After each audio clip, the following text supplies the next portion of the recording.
Okay चलो, कुछ पहला चैप्टर है तो इसमें कुछ इंट्रोडक्शन वगैरह है।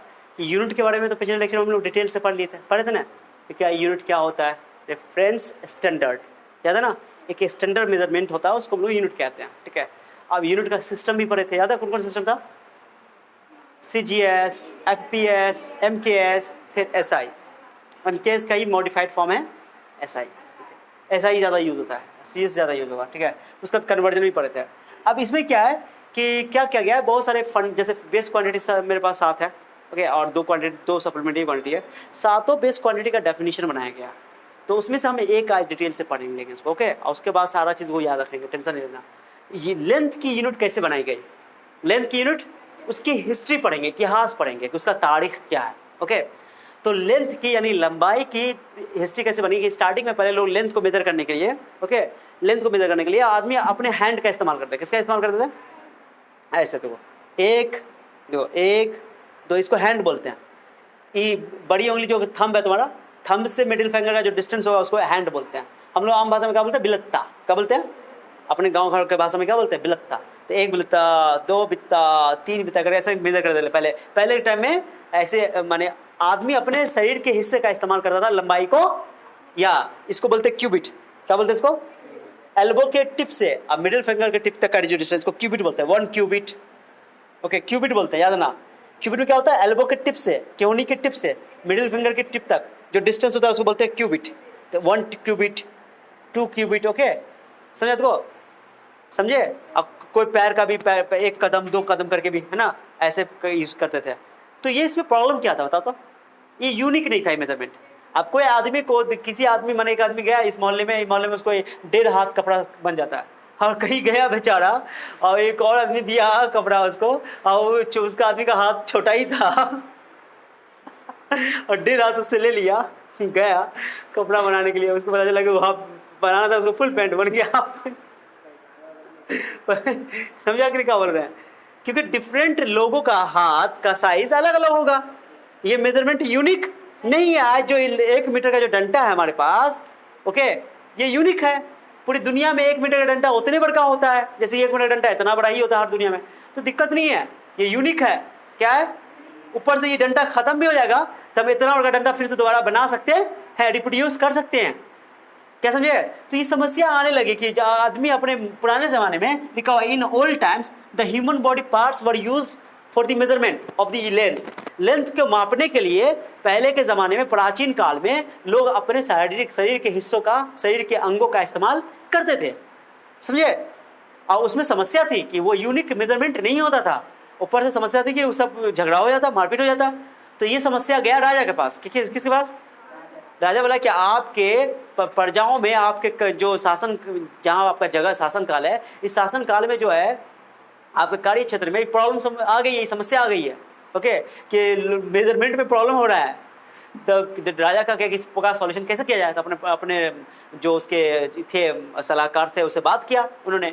अब बात करने के बाद मंत्री साहब से बात किया, डिस्कस किया, और उन्होंने कहा क्या अपना एक, उन्होंने कहा क्या कि इस प्रॉब्लम सॉल्व करने के लिए कहा क्या कि अपने नाक से, अपने हाथ उंगली में, फिर मैंने क्यूबिट जैसे बोलते हो, सॉरी यार्ड ना, क्यूबिट तो यार्ड, यहाँ से लेकर के यहाँ तक का मेजरमेंट कर लिया, ऐसा करके, ऐसे करके मेजर कर लिया जहाँ तक हाथ गया, ठीक है ना?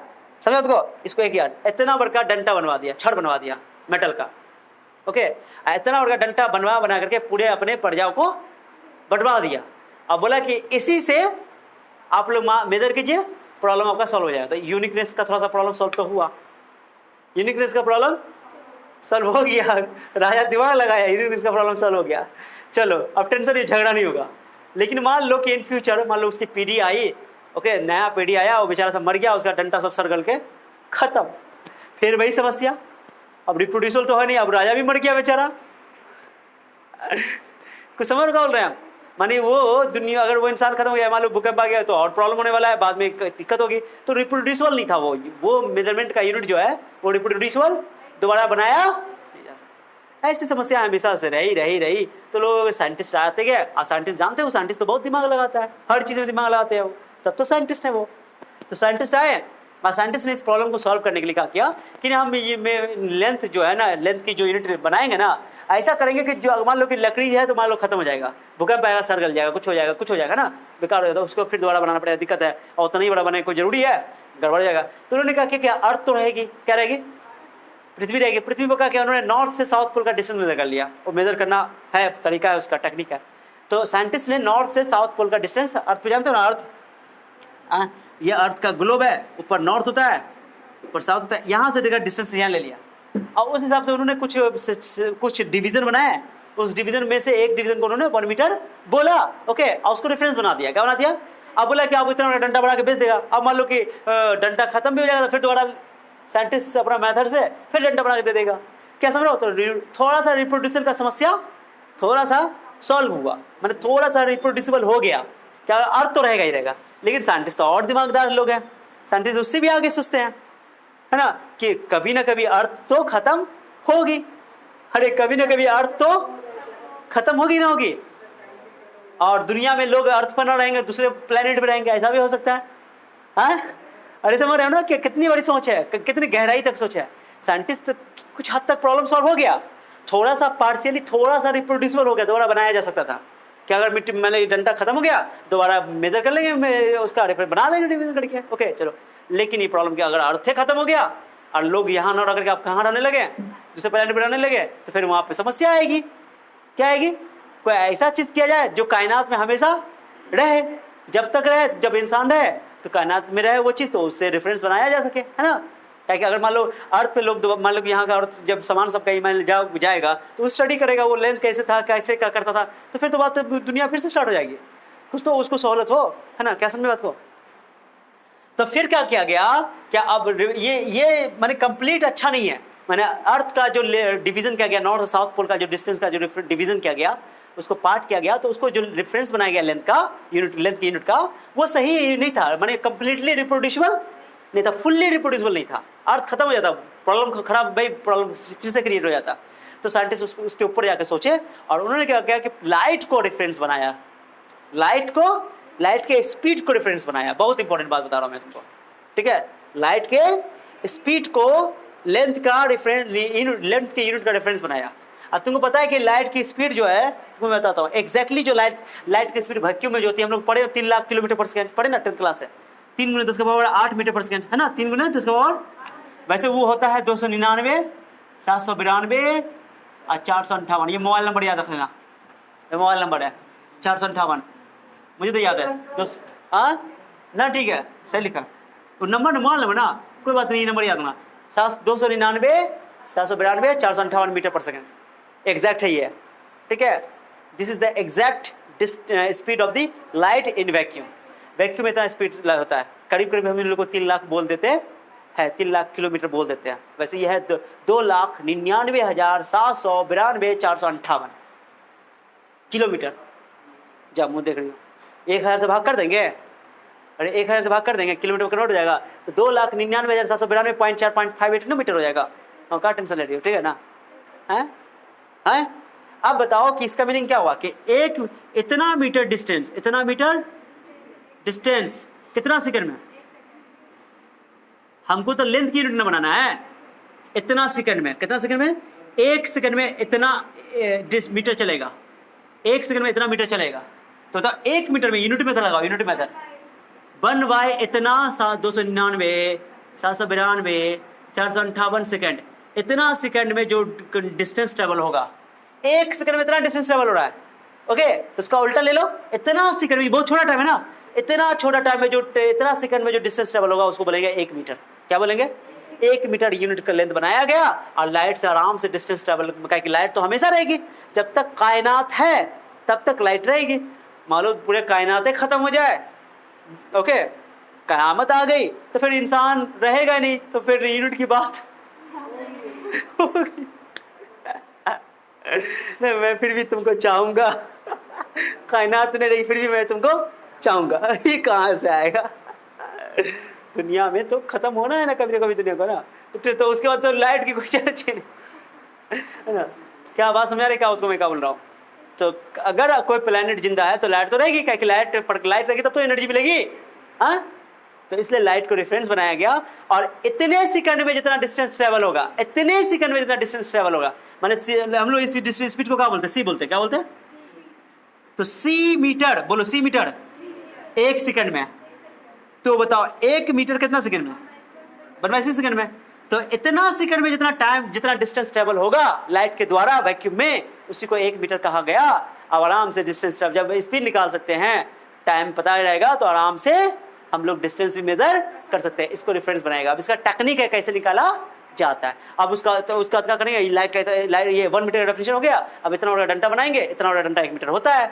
अब ये डंटा खत्म हो गया, सर्कल के खत्म भी हो गया, तो फिर से लाइट को मेरे पास मेजरमेंट करने का तरीका है, निकालेंगे, कर लेंगे, साइंटिफिक मेथड है, करके निकालेंगे, फिर इतना बड़ा डंटा बना के रख देंगे, 1 मीटर का भी चेंज हो ही नहीं करेगा।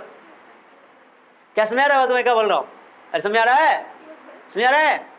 तो हो गया 1 मीटर का डेफिनेशन। उसी तरह 1 kg का मास का 1 kg मास का डेफिनेशन है। ओके, 1 केल्विन का टेम्परेचर का डेफिनेशन है। ओके, 1 सेकंड का डेफिनेशन है। हर चीज का डेफिनेशन बनाएगा, एनसीईआरटी में पहला चैप्टर में दिया हुआ है, लेकिन हम बताएंगे नहीं, क्योंकि लैंग्वेज लिटरेचर मैंने एक चीज बता दिया, तुम उसका आगे समझ लोगे, बाकी आगे आप जैसे जैसे टॉपिक सब आएगा क्लियर। वैसे मैं थोड़ा सा अभी तो आइडिया दे ही दिया मैंने तुमको पढ़ा करके। कोई ये पार्ट को नहीं पढ़ाता है 11th में, छोड़ देता है, क्योंकि लिटरेचर पार्ट है ना, तो जो छोटा बच्चा को भारी लगता है। तो याद रखना कि लाइट की स्पीड वैक्यूम में कितनी है? 2,99,792.458 मीटर पर सेकेंड।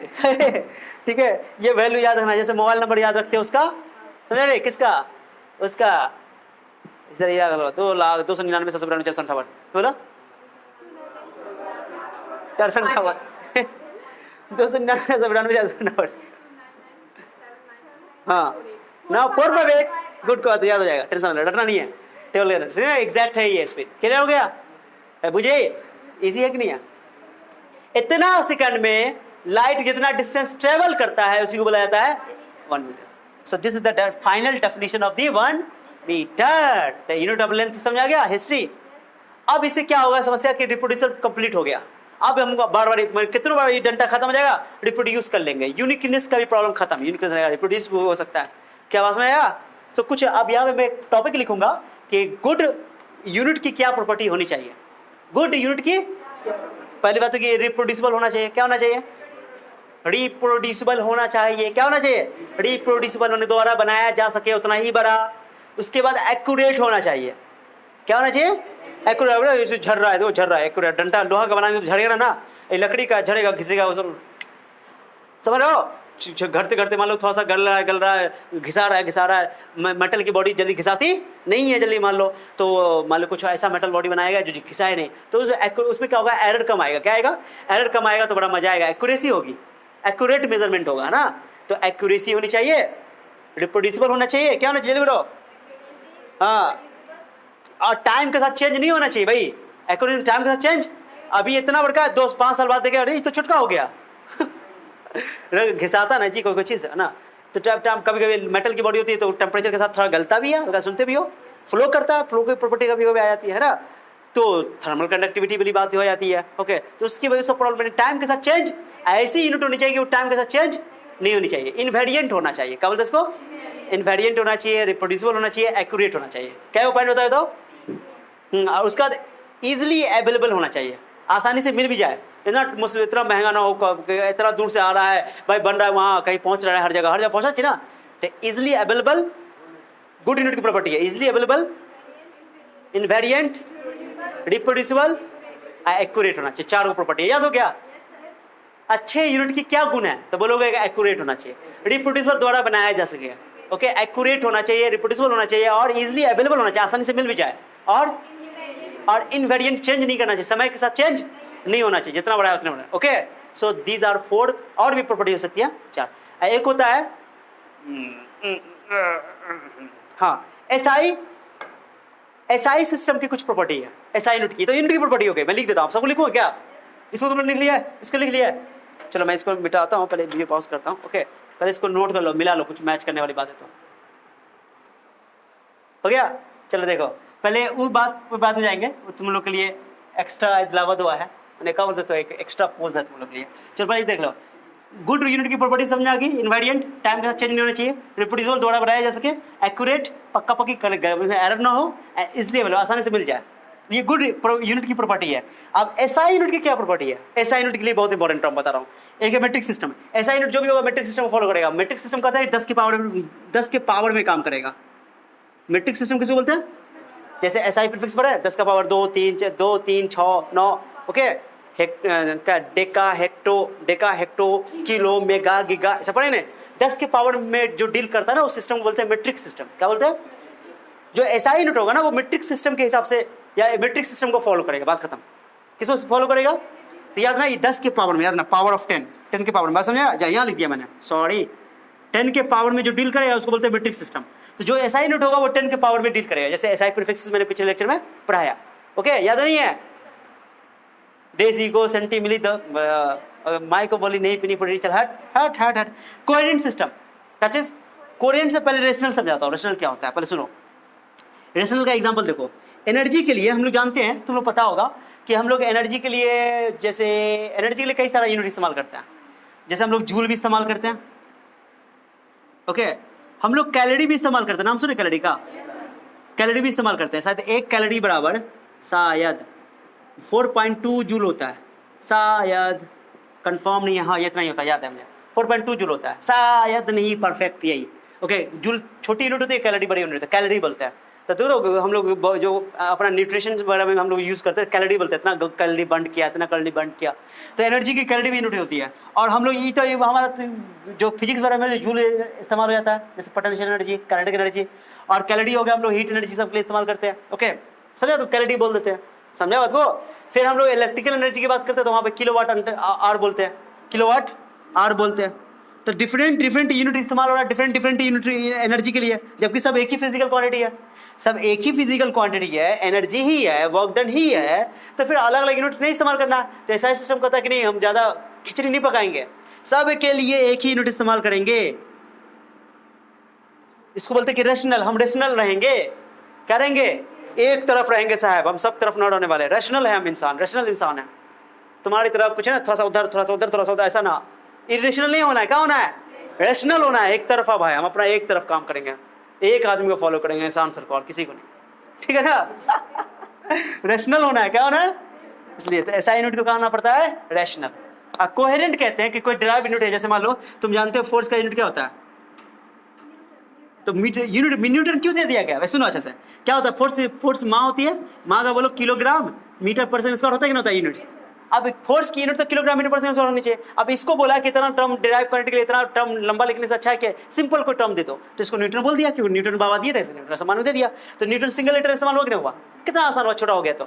तो कोहेरेंट बोलते हैं उसको। क्या बोलते हैं? कोहेरेंट। माने कि बड़े बड़े टर्म को, कई सारे डिराइव क्वांटिटी को हम लोग सिंपल में एक्सप्रेस कर दिया अच्छे रूट दे करके ना, तो उसको कोहेरेंट सिस्टम कहते हैं। क्या कहते हैं? या कोहेरेंसी बोलते हैं। बस सिंपल समझा दिया, और भी इसका बहुत सारा मतलब हो जाता है, बट अभी तुमको सिंपल समझना है, ठीक है। सो याद ना, एसआई यूनिट के सिस्टम की क्या प्रॉपर्टी है कि वो मेट्रिक सिस्टम को फॉलो करना चाहिए, कोहेरेंट होना चाहिए और रेशनल होना चाहिए। रेशनल मतलब कि कई सारे क्वांटिटी डिफरेंट एनर्जी के लिए, ओके, हम लोग डिफरेंट यूनिट यूज करते हैं। लेकिन बोला कि नहीं ऐसा सिस्टम वाला सभी एनर्जी तो है, सब एक ही क्वांटिटी को रिप्रेजेंट कर रहा है, कहीं हम एक ही यूनिट इस्तेमाल करें, तो एक यूनिट जूल क्लियर हो गया। सो this is the SI unit of energy. बुझिए, चाहे वर्क हो, चाहे किसी तरह का भी एनर्जी हो, काइनेटिक एनर्जी हो, थर्मल एनर्जी हो, हीट एनर्जी हो, चाहे वो पोटेंशियल एनर्जी हो, ओके, किसी टाइप का भी एनर्जी हो, समझे बात को। मैकेनिकल एनर्जी हो, ओके। किलोवाट घंटा ये इलेक्ट्रिकल एनर्जी होता है, कोई समझे बात को। कोहेरेंट मतलब कि कई सारे डिराइव क्वांटिटी होते हैं, तो उसका बहुत डिफरेंट यूनिट यूज न करके सिंपल एक यूनिट इस्तेमाल किया जाए, उसको हम लोग कोहेरेंट बोल देते हैं, ठीक है, समझा गया। सो इतना ही याद है ना बस, खाली कि एसआई यूनिट की प्रॉपर्टी क्या होती है, मैट्रिक सिस्टम को फॉलो करता है 10 के पावर में, और ये कोहेरेंट होता है रेशनल, ओके ओके। तो ये बात समझा गई। ये लिखना होगा तो लिख लेना, सही है मेरे पास 4.2 जूल होता है शायद, ओके, देख लेना, मैं बाद में फिर चेक करके बता भी दूंगा, ठीक है। क्या समझा गया बात को? चलो अब सुनो अच्छे से, okay. Now come to the my quote, not my quote, मैंने कहीं से चोरी किया होगा, okay. I am gonna make the rest of my life the best of my life, okay ना। मैं क्या करने जा रहा हूँ, जो बचे हुए जिंदगी है उनको बेस्ट बनाने के लिए जा रहा हूँ, ओके। बनाना है कि नहीं बनाना है? तो वही लिखा हुआ है, वो सेंटेंस जबरदस्त है, बहुत अच्छा है। ऐसा कोट सब मिलता है ना, और उसको घर कॉपी में जाके लिख करके अच्छा से चिपका कर उसको फॉलो करो डेली। ऐसे तो कोट तो तुम्हारे आजकल के दुनिया में बच्चों को तो कोट बहुत पता है, इस टीचर से ज़्यादा कोट तो बच्चों को पता है। लेकिन कोट पता होना इंपॉर्टेंट नहीं है, बल्कि उस पर चलना इंपॉर्टेंट है। ये चलना बहुत ज़रूरी है, इसको फॉलो करना बहुत ज़रूरी है। कहते हैं कि सर हम आपके आइडियल स्टूडेंट है, आइडियल हो तो सर को फॉलो करो तो आइडियल हो ना, फॉलो नहीं करो, सर की बात को सुन के जा रहे हो और बाहर छोड़ रहे हो, आज सर तो हमको ये लैंग्वेज सिखाया, आई am gonna make the rest of my life is the best of my life. Okay, तो कैसे होगा बेस्ट ऑफ माई लाइफ? जब मेहनत करोगे तब तो बचा हुआ जिंदगी का जो हिस्सा है उसको अगर तुम बेस्ट बनाना चाहते हो तो तुम बनाने के लिए जो हम बोल रहे हैं उसको फॉलो करना पड़ेगा, और क्या, उसको कोशिश करना पड़ेगा। चलो अब एक है कि बोलते हैं कि भूलने की जो साइंटिस्ट लोग क्या होते हैं, बहुत सोचते हैं हर चीज़ में, इतने मग्न हो जाते हैं जिंदगी में, इतने मग्न हो जाते हैं वो अपने खोज में, अपने रिसर्च में, कि उनको दुनिया से कोई मतलब नहीं होता है। वो अपने काम से प्यार करते हैं, इश्क करते हैं, क्या करते हैं, सच्चा इश्क करते हैं। अगर उनको वो काम ना करें तो उनको बेसब्री होता है, बेदर्दी होता है, नींद उड़ा लेते हैं ना, कहते हैं तुझे ना देखो तो चैन मुझे आता नहीं है ना, सुनते हैं ना, ठीक है। लेकिन वही वाला बात है साइंटिस्ट लोग के साथ, किसके साथ है, साइंटिस्ट लोग। तो काम करने में जब मगन हो जाएगा ना, तुम भी लोग अगर पढ़ाई साइंस पढ़ने में मन लगने लगेगा तो फिर दुनिया की तुमको सारी चीज़ें फीकी लगने लगेंगी, जो सही बात है, फैक्ट में बोल रहा हूँ। कोई भी काम, नॉट ओनली एजुकेशन, कोई भी काम अगर दिल लगा के किया जाए तो ओके। तो क्या हुआ, एक बार मिस्टर आइंस्टीन साहब कहते हैं कि वो लोग इतना बिजी होते हैं कि दुनिया में हम लोग कहते हैं कि हम लोग भुलक्कर हैं, बहुत कमजोर इंसान है, कमजोर दिमाग के कमजोर है। मैं अब हम लोग को अपना पैमाना क्या होता है कि जो आदमी भूलता है ना वो कमजोर इंसान है, माने ये हम लोग के दिमाग में ये परसेप्शन बन गया है कि जो भूल जाता है वो कमजोर है। ये गलत फहमी में गलत बात है, ओके, मिसकंसेप्शन नहीं है। माने भूलना इंसानों की आदत है, ठीक है ना, इंसानों की आदत है। अगर इंसान हो तो भूल भी करोगे तुम, जैसे इंसान गुनाह करता है ना उसी तरह। तो क्या हुआ, आइंस्टीन साहब एक बार जा रहे थे सफ़र पे, कहीं जा रहे थे वो अपना, हाँ पता है, याद होगा, ट्रेन में वो चले गए और ट्रेन में बैठे और टिकट भी कटाया होगा उन्होंने, है ना, टिकट कटाया था, उनको अपना याद था, टिकट कटाए होंगे, लेकिन उनका टिकट खो गया। क्या हो गया, वो गिर गया, समझ को। तो आया टीटी आया, देखा, इनको पहचान गया कि अरे तो आइंस्टीन सर हैं, आइंस्टीन सर महान साइंटिस्ट। तो सर आप टिकट दिखाइए, उनका काम है, तो देखोगे नहीं, तो अपना टिकट खोजने लगे, टिकट मिल नहीं रहा है, सर परेशान, बहुत देर हो गया, 5-10 मिनट हो गया, सर टिकट नहीं मिल रहा, टिकट हम दे रहे, टिकट दे रहे हैं, ढूंढ रहे हैं, अपना बोल रहे हैं अपना जो भाषा उनका। तो सर आप छोड़ दीजिए, आप टिकट मत ढूंढिए, हम आपको जानते हैं, आपको टिकट दिखाने की जरूरत नहीं है, हमको यकीन है कि आप टिकट कटवाए होंगे, टिकट लिए होंगे, यकीन है, हाँ टिकट तो मैंने कटवाया है। तो अब फिर टीटी अपना चला था, बोगी में जाकर के फिर वापस जब आता है ना, कि एक बोगी में एक कंपार्टमेंट को चेक करना, तो फिर वापस आता है, तो देखता है ये खोज ही रहे हैं, अभी भी आइंस्टीन बाबा क्या कर रहे हैं, टिकट खोज ही रहे हैं, समझ बात को। अब टिकट खोज रहे हैं, अब आप परेशान वो टीटी कि सर आप छोड़ दीजिए, आप क्यों परेशान हो रहे हैं, आपको तो मैंने बोल दिया कि आप टिकट तो कटाए होंगे, आपको टेंशन नहीं लेना है। तो बोले नहीं, इसलिए मैं नहीं खोज रहा हूँ कि आपको दिखाना है, मैं टिकट मुझे नहीं मिलेगा तो मुझे पता कैसे लगेगा कि हमको जाना कहाँ है टिकट में लिखा हुआ कहाँ जाना है, तो उनको ये भी याद नहीं है कि हमको कहाँ जाना है, क्या कि बैठे हुए भी तो अपने रिसर्च में खोए हुए हैं, कहते हैं जुनूनी इश्क जो होता है वो, क्योंकि पागल दीवाना, लैला मजनू वाला कहानी सुने होते, पागल हो गया था एकदम, कहता है कि बगल में कावल तो नमाज हो रहा है, नमाज पढ़ रहा है, और जा रहा था अपना पागल अपने लैला के प्यार में एकदम ऐसा करके, तो नमाज को क्रॉस करते हुए चला जाता है, तो एक आदमी नमाज पढ़ने के बाद जाता है, उसको मारता है, कहता है, तो वो जवाब देता है कि आप अपने ऊपर वाले से, अपने खुदा से इश्क कर रहे हैं, तो आपका इश्क ऐसा है कि आपका हम नज़र आ गया आपको, अब मेरा इश्क ऐसा है कि आप मुझे नज़र नहीं आए। समझ आदमी क्या बोला, कितनी अच्छी बात बोलता है। तो यही है, तो ये भूलना जो है, और आइंस्टीन बाबा को तो मोबाइल नंबर भी याद नहीं था, मैंने फ़ोन नंबर, टेलीफोन नंबर होता था ना पहले, तो टेलीफोन नंबर भी याद नहीं था हमको अपना, 6 डिजिट का या 5 डिजिट का जो टेलीफोन नंबर वो भी याद नहीं रहता था। तो पूछते थे लोग कि आपको टेलीफोन नंबर भी याद नहीं है सर, अब टेलीफोन नंबर आप सर से पूछते थे ना, उनसे कोई था, वो डायरी खोल कर बता देते हैं वो, है ना। तो बोले कि जब हमारे डायरी में लिखा ही हुआ ही है, हमको ईजिली मिल ही जाता है, हमको इसको याद करने की क्या जरूरत है। समझ, कितनी अच्छी बात बोले,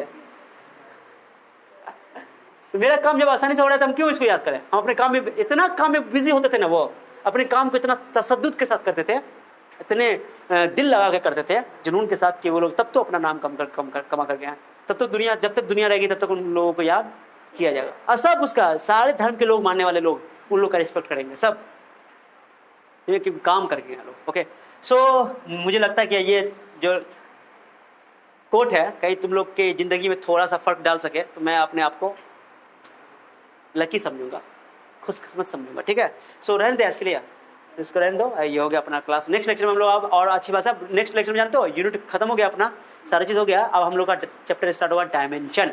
क्या यूज़ होगा, हाँ फर्स्ट पार्ट खत्म हो गया है, फिर डायमेंशन पढ़ेंगे, उसके बाद एरर पढ़ेंगे। डायमेंशन में तो हम तोड़ देंगे पूरा चैप्टर को, चिंता मत करो, डायमेंशन बहुत इंपॉर्टेंट टॉपिक है, नोट कर लो। ओके, चेक करो।